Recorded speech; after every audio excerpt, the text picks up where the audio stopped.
अभिवादन स्वीकार करें। मैं उदय पठानिया।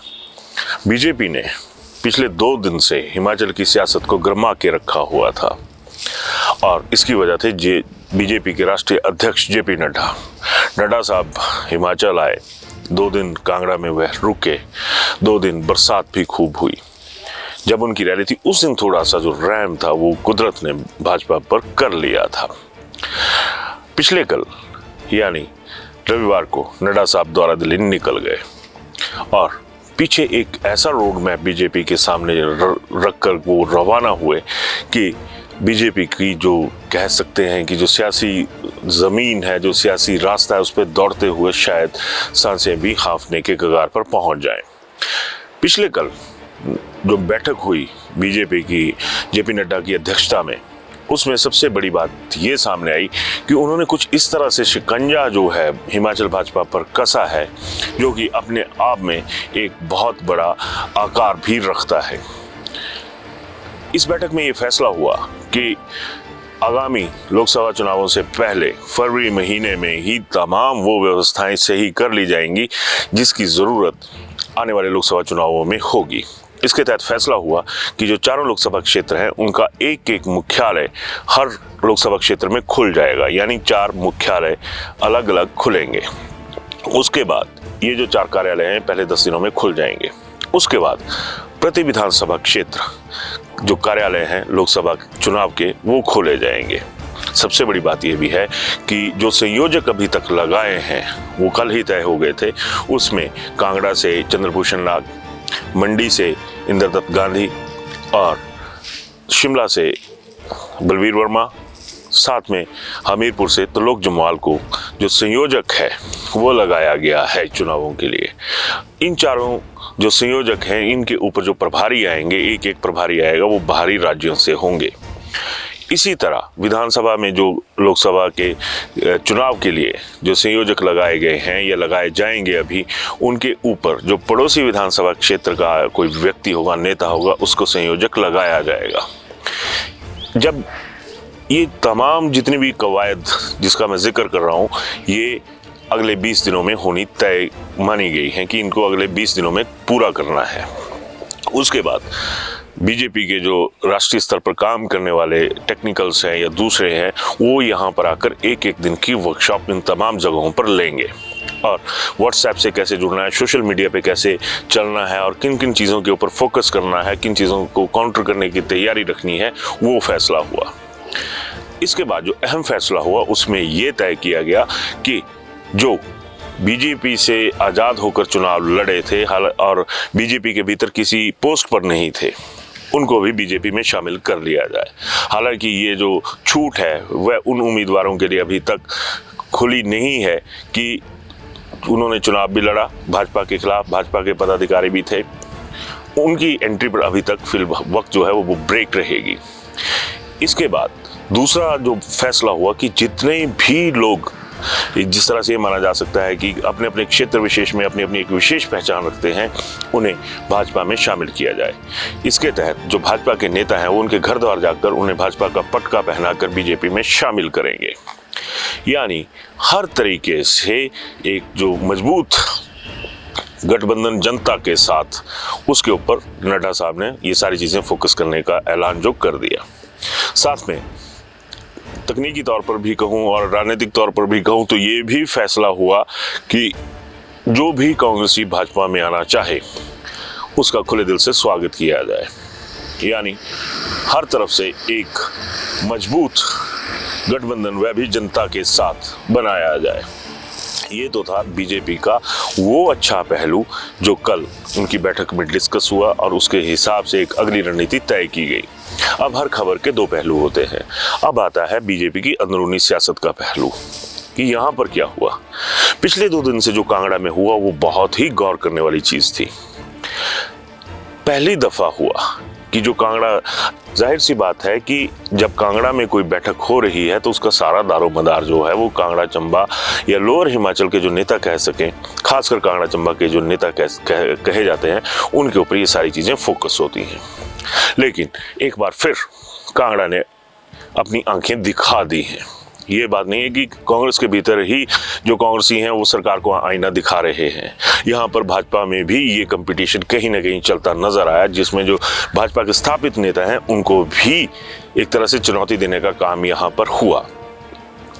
सबसे बड़ी बात ये रही कि जयराम ठाकुर और अनुराग ठाकुर, इनको वो पॉलिटिकल बैकअप, वो एक तरह से जो सामान्य तौर पर दिया जाता है नेताओं के द्वारा, वो नहीं मिला। इसे आप कांगड़ा के नेताओं का अपना वर्चस्व स्थापित करने की मुहिम कहें या फिर कुछ और, ये हुआ तो हर हाल में, क्योंकि जो कांगड़ा के नेता थे उनके सामने कोई भी ऐसा व्यक्ति निकल कर नहीं आया जो जयराम ठाकुर या फिर अनुराग ठाकुर के साथ खड़ा होता नजर आता, उनका नारा जो है वो उसे बुलंद करता हुआ नजर आता।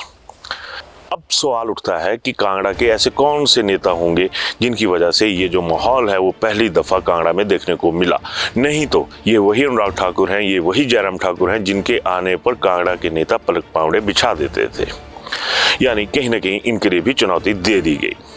अगर पिछले कल की बैठक की बात करें तो जैसे ही संयोजकों का ऐलान हुआ या बाकी चीजें हुई तो अनुराग ठाकुर ने बिना कोई पल गंवाए, खाने पर भी उन्होंने अपना जो खाना था वो भी नहीं लिया और उन्होंने अपनी अलग बैठक वहीं पर एक तरह से अपने जो प्रभारी थे या जो चुनाव संयोजक बने हैं या जो उनके एक क्लोज सर्कल वाले नेता थे उनके साथ वहां पे बैठक ली और एक तरह से बता दिया कि अनुराग ठाकुर क्यों अनुराग ठाकुर हैं, क्योंकि जो लोग उनके साथ जोड़े गए हैं अनुराग ठाकुर खुद ब खुद उनके साथ जुड़े।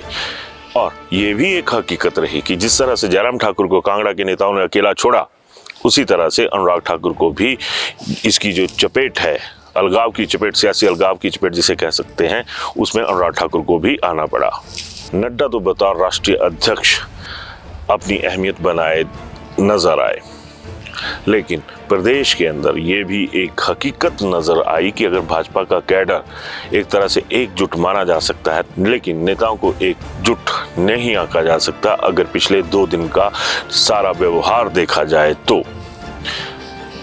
ऐसे में ये बात बहुत अहम हो जाती है कि भाजपा में आने वाले वक्त में होगा क्या, क्योंकि अभी तक तो यही माना जा रहा था कि जिस तरह से राम मंदिर की हवा है या जिस तरह से मोदी मैजिक को एक बार फिर रिचार्ज करके उसकी जो चमचमाहट है उसको दिखाने के लिए भाजपा उतारू हो चुकी है, लेकिन जो कहीं ना कहीं आला नेतृत्व के खिलाफ, आला नेतृत्व में मैं बात कर रहा हूँ जयराम ठाकुर और अनुराग ठाकुर की, यहाँ पर उन लोगों को वो अहमियत नहीं दी गई जिसके वह पिछले दौर में हकदार रहे हैं। नड्डा ने लोकसभा एक्सप्रेस को वंदे भारत की तर्ज पर भगाने का पूरी एक पटरी तो तैयार करके दे दी है। अब देखने वाली बात यह है कि जो लाइनमैन होते हैं पटरी के ऊपर जो चलते हैं, जो उसकी अलाइनमेंट को चेक करते हैं कि उसमें कहीं थोड़ा बहुत गैप ना रह जाए, उसमें थोड़ी कोई तकनीकी समस्या ना आ जाए, उस रेलवे ट्रैक पर अब भी जिस तरह का माहौल है उसमें ये नहीं कहा जा सकता कि जो भाजपा की एक्सप्रेस है लोकसभा चुनावों की वो बिना रुके भाग पाएगी। अब इसी तरीके से ये भी कहना गलत नहीं होगा कि जिस तरह से कांग्रेस अभी तक बैकफुट पर नजर आ रही है, उसको फ्रंट फुट पर आने का मौका भाजपा की तरफ से नहीं मिलेगा, क्योंकि भाजपा के जो आला नेता हैं उनके खिलाफ ही कुछ ना कुछ ऐसा सियासी दर्शन होना शुरू हो गया है कि अगर दूर से देखेंगे तो दूरदर्शन की तरह सिग्नल उसका आएगा। जिस तरह से एक ज़माने में एंटीना घुमाकर एडजस्ट करना पड़ता था तो सिग्नल आता था, अभी भी भाजपा का रिले सेंटर तो पूरे सिग्नल दे रहा है जहां से सिग्नल आना है। अब देखना ये होगा कि जो हिमाचल में छोटे छोटे एंटीना लगे हुए हैं या कुछ और जिन्हें डिश टीवी की तरह डायरेक्ट टू होम माना जा सकता था कि बढ़िया सिग्नल देंगे, उनकी ही जो छतरी है उसके ऊपर कोई ना कोई एक तरह से आसमान या ये कहें कि सिग्नल जो है वो वीक होने का खतरा नजर आ रहा है। तो भाजपा ने एक शुरुआत तो कर दी, जेपी नड्डा ने एक बिगुल तो बचा दिया। अब देखना ये होगा कि सेनाएं लड़ेंगी कैसे, क्योंकि कुछ सेनापतियों को तो अलग अलग तरीके से हाशिए पे रखने की कोशिशें हुई और जो सेनापति बनने की रेस में हैं उनमें से कई तो अभी सांसद बनने की रेस में है, कई मुख्यमंत्री बनने की रेस में है। इस रेस में बीजेपी पिछड़ेगी या टारगेट हिट करेगी, ये देखने वाली बात होगी। धन्यवाद।